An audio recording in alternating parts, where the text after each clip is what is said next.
Yo, what's up mga kasinag? Isang magandang umaga. Mga kasinag, kung maalala nyo yung sinabi ko nung nakaraan na may pinapunta ako sa DENR. Si ano yun, Kagawad Melvin Gisik. Sa kanya ako humingi ng tulong kung paano ma-turn over ng maayos si Bagwis. Ngayon mga kasinag, siya ang nakipag-usap doon. Kaya ngayon mga kasinag, siya na mismo ang magpapaliwanag sa inyo kung ano ang napag-usapan nila sa DENR tungkol kay Bagwis. Ayan mga kasinag, siya na ang magpapaliwanag sa inyo. Isang napakagandang umaga po sa ating lahat. Ang dala ko pong balita ay good news para sa ating kasinag na si Gerson. Ako po yung bayaw niya na kagawad. Okay lang po na pahapiyaw ko lang na kwentong sandali sa inyo ang aking buhay. Mula po nung 2013 ako po nagsimula bilang isang barangay official hanggang po sa kasalukuyan. Nang lumapit po siya sa akin, pumunta po ako sa municipal MAU office ng bayan ng Siroma. Kinausap ko po yung head officer ng MAU na si Engineer Giselle Del Moro Blanco. Tinawagan po namin yung DNR gawa ng hindi niya rin po alam kung papaano yung mga tamang proseso gawa ng siya po ay sa mga office. Tinawagan po namin yung isang empleyado ng DNR Kamsor na si Sir Marlon Asul. Kinausap po ako ni Sir Marlon, kinumusta po yung kalagayan ni Bagwis. Ngayon po ikininto ko po kay Sir Marlon. Tinanong niya kasi ako kung kumusta daw po yung kalagayan ni Bagwis. Ang tanong niya po sa akin, unang-una kung may sakit daw. Sagot ko po, wala. Pangalawa, ang tanong niya naman sa akin kung saan nakuha. Sabi ko po dito po sa may pagitan ng barangay namin at ng katabing barangay na ang barangay Bito. Dito po sa amin sa barangay Bubuan. Ngayon po, nung mag-usap po kami, tinanong ko po siya kung ano po yung pinakang proseso ng pag-surrender talaga. Tinanong niya rin po ako kung ano yung mga kondisyon ng ibon. Yun po, sinabi ko, lahat naman po okay. Tapos tinanong niya po ako kung kinulong, sinagot ko po hindi. Tapos kung tinalian daw po, ang sagot ko naman po hindi. Gawa ng hindi naman po talaga. Sa kasalukuyan nga po sa ngayon, nasa likuran namin si Bagwis kasalukuyan pong kumakain. Ayan mga kasinag, si Bagwis kumakain siya ng ibon. Tapos po base po sa mga kwento ko sa kanya na hindi naman pinabayaan itong ating kasinag na si Gerson yung ibong si Bagwis. Ang sagot po sa akin ni Sir Marlon, wala naman daw pong nilabag ang ating kasinag na si Gerson gawa ng hindi naman po tinalian, hindi naman siya kinulong. Sabi nga ni Sir Marlon ay dapat pa daw po siyang pasalamatan gawa ng aware din ang ating kasinag sa animal wildlife na tinatawag. Tapos ganito po yung sabi niya sa akin, hindi niya daw po kukunin itong si Bagwis gawa ng hindi naman po pinapabayaan, basta't educate lang daw po yung mga tao na wag pong titiradorin o kaya iskupitahin yung ergan po. Tapos ang sabi pa po ni Sir Marlon, ang pinakang unang rason po kung bakit hindi na siya kukunin gawa ng taga dito daw po si Bagwis. Nangangahulugan daw po may kapamilya siya dito. Tapos pangalawa po, ang sabi niya, pag nagtagpo na daw si Bagwis at sa kanang kapamilya nito, maaaring sumama na daw po si Bagwis papunta doon kung saan sila naglalagi.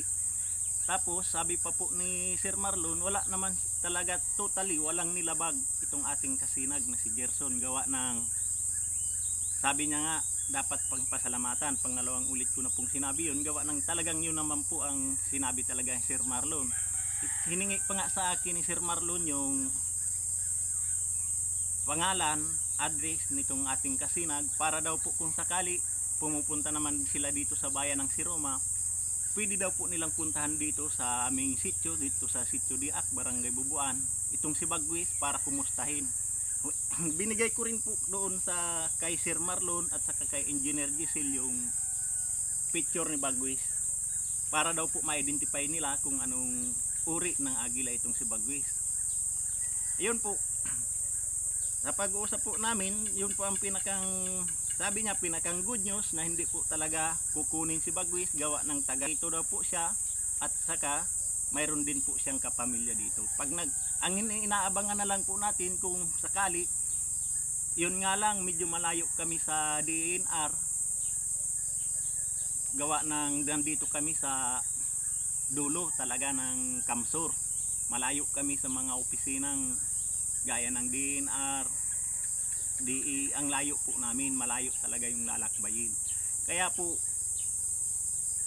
usapan nga naming dalawa nitong ating kasinag, sana mayroon sanang GPS na maikabit kay Bagwis para kung sakali man na magkaroon na siya ng magkatagpo na sila nung kapamilya nila, at least kahit papaano alam na maalalaman sana natin, mamumonitor kung asan talaga si Bagwis sa mga panahon na yan.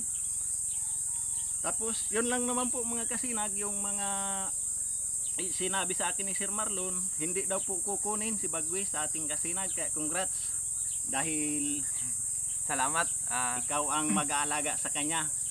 Pero pinangako ko rin po sa kanya na bilang barangay official, katulong po nila ako sa pagmonitor ng kalagayan ni Bagwis. Kung sakali man po na mayroon siyang sakit o kung anong naramdaman, nakahanda naman po tayong mag-rescue para tumawag sa DNR para matignan ang kanyang kondisyon.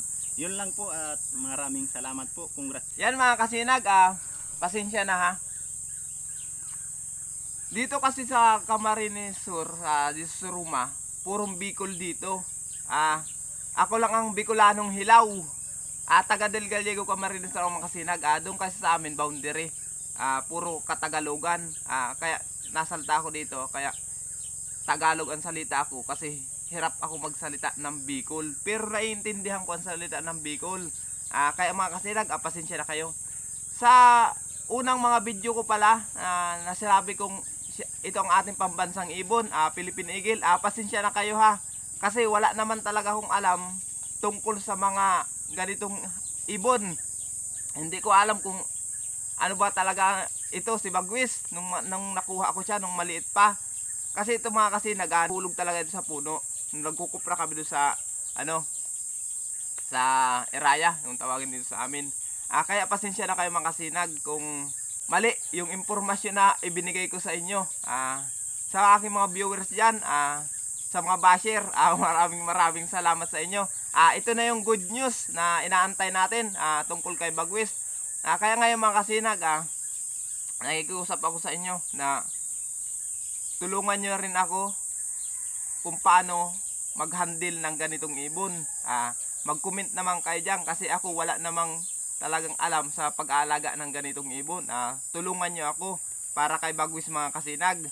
Siya nga pala mga kasinag, sa mga nagpapa-shoutout dyan at sa yung mga comment nyo. Sa dami ng inyong mga comment mga kasinag, halos hindi ko ma-replyan.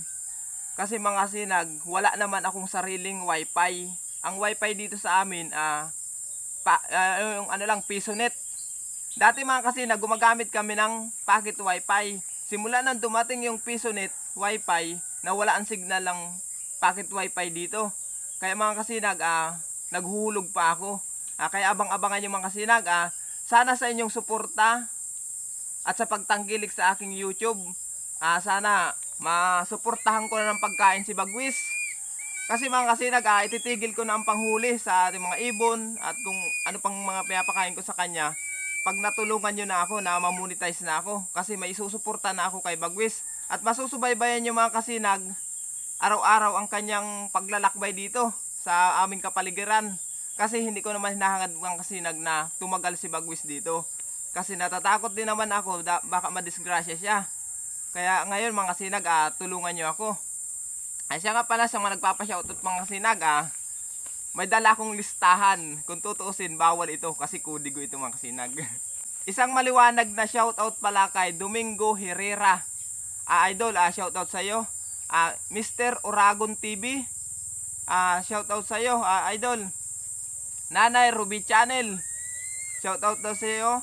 Scoopy, Tapos Sandy Oragon Official, Team Kadags TV, at sa kanyang family, Arsenio from Tinukawan, Rapu-Rapu, Albay.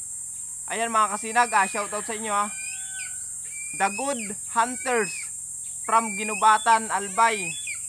Remark Molina from Tinalbon, Beho, Libmanan, Camarines Sur. Francis from KSA, Saudi Arabia ito mga kasinag. Lumalayo na tayo. Rox Mix Vlog. Leonardo Largo, shoutout sa inyo. Linoboy TV from Wadab, shoutout sa inyo. JR Bagnis from Canada, mga subscriber ko yan sa Canada, viewers ko, shoutout sa inyo. Sana nasa mabuti kayong kalagayan. Rinan Olimpo from Legazpi City, Albay, at sa kanyang pamilya, shoutout sa inyo. Igoy family from Cebu City, at sa Barangay Punglon, San Jose, Camarines Sur. Yan mga subscriber natin dyan, mga viewers natin. Maraming salamat sa inyong pagsuporta. Pobreng Motorista, shoutout sa iyo.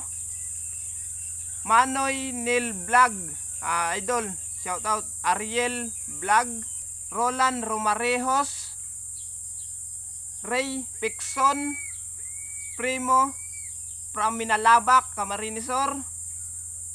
Black Mamba from Dasmariñas, Cavite. Ayan mga kasinag, shoutout sa iyo. Kay isa pa pala kay Renzo Nicaraan, shoutout sa inyo mga kasinag. Salamat sa pagsuporta at pagtangkilik sa aking YouTube channel. Sana mas lalo nyo pang tulungan ako na umangat ang aking channel para kay Bagwis mga kasinag, at hindi lang para sa akin at sa mga taong dapat nating tulungan din. Salamat sa inyo mga kasinag. Ayun mga kasinag, sa mga nagpapa-shoutout pa dyan na hindi ko naka-shoutout, pasensya na kayo. Salamat pala, maraming salamat. Ito ang good news na balita mga kasinag para kay Bagwis. Sa mga basher ko dyan, maraming salamat sa inyo. Nagpapasalamat din ako sa DENR Camarines Sur, lalo na kay Marlon Azul. Nagpapasalamat din pala ako kay Engineer Giselle Del Moro Blanco. Head officer ng MAU Siruma Camarines Sur. Nandito kami mga sinag sa Siruma Camarines Sur, Barangay Bubuan. Yan sa DENR, maraming salamat sa inyo. Sana masubaybayan natin ang pag-alis dito sa amin lugar. Sa totoo lang mga kasinag, tahimik naman dito sa amin lugar. Kaya malaya naman si Bagwis na magparalipad kung saan dito, kasi hindi naman karamihan ang bahayan dito sa amin. Saka andito kami sa area na medyo tahimik sa lugar. Kung makita nyo mga kasinag, ang palibot namin kahuyan at palayan. Kaya relax naman si Bagwis dito. Ayun mga kasinag, salamat.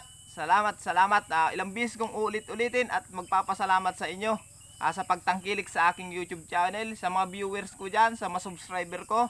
Sana po nasa mabuti kayong kalagayan. Kung nasan sulok man kayo ng mundo, maraming salamat sa inyo sa pagtangkilik na aking YouTube channel. Ayun mga kasinag, pasensya na pala kayo kung maingay si Bagwis dito sa amin likuran, kung sige ang huni niya. Hindi naman siya minamaltrato mga kasinag Kumakain kasi siya. Kala kasi ni Bagwis, aagawan siya. Pag may lumalapit kaya o may gumagalaw dito sa kanyang palibot, akala niya aagawin yung pagkain niya. Ito mga kasinag si Bagwis Ayan siya, kumakain siya ngayon. Kaya pasensya na kayo kung may mga ibang mga voice over na mga hayop dyan, pasensya na kayo. At nagpapasalamat din pala ako sa aking bayaw na si Kagawad Melvin Gisik sa pagtulong sa atin at pagsubaybay kay Bagwis. Maraming salamat, lalo na sa mahal na Panginoon. Ayan mga kasinag, maraming salamat. Hanggang dito na lang, bye bye.